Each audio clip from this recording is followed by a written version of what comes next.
Hi folks, Cryptic Cricket here. Several years ago, I built my Hobo stove as a cook kit for camping. My Hobo stove was inspired by a Hobo stove design that I saw at a website called Ravenlore Bushcraft and Wilderness Skills. Here's the address.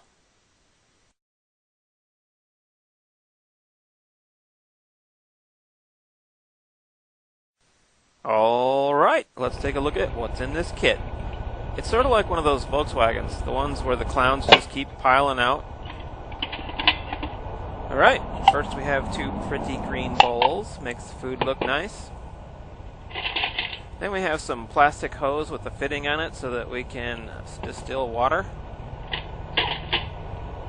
Then we've got the Hobo stove pins, the ones that hold the pot and pan up on the top of the stove. A spatula and a spoon.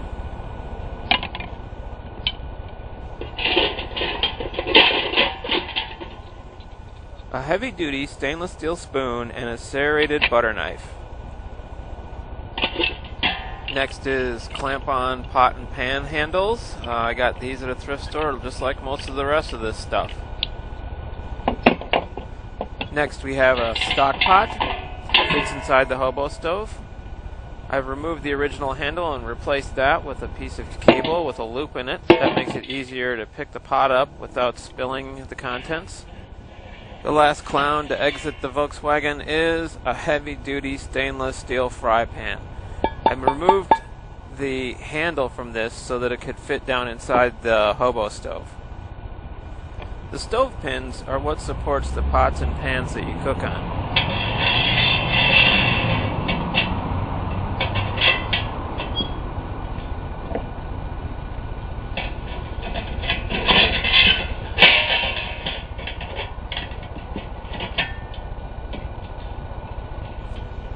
The stove is assembled. The stove has half-inch diameter holes all the way around the bottom of the pot, and there's a large hole in the side near the bottom used to add new materials to the fire.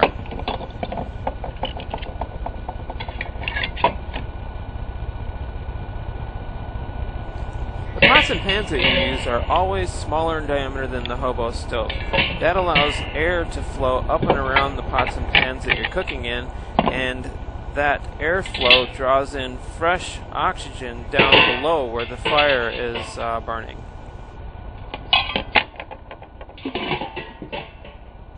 Well, that's the basic kit. There's plenty of room for additional items if you wanted to put some in.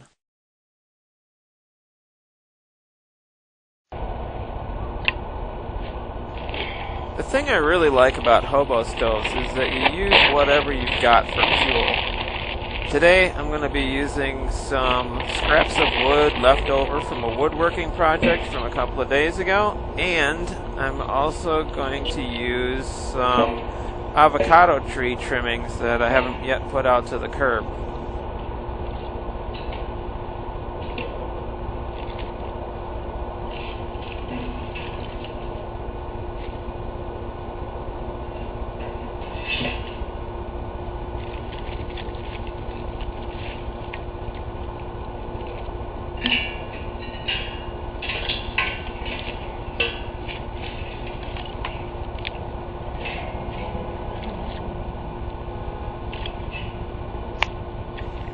Don't forget to include a lighter in with your Hobo stove kit. There's hundreds and hundreds of fires stored in that lighter, and that's way better than a book of matches any day.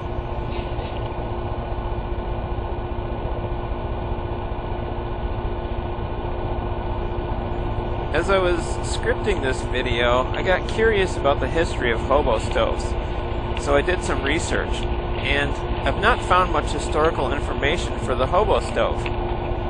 Looking at traditional Hobo stove designs made from a discarded tin can, you could assume that these stoves were an invention of a people who often survived off the refuse of more prosperous people. That makes sense, especially with the name Hobo stove. Researching the term hobo, I discovered the term hobo appeared in American culture around year 1890. I was surprised to find out that the term hobo is a term that once described a migratory laborer. Tramps and hobos are commonly lumped together in the same light, but in their own sight they are sharply differentiated. A hobo, or beau, is simply a migratory laborer. He may take some longish holidays, but sooner or later he returns to work. A tramp never works if it can be avoided.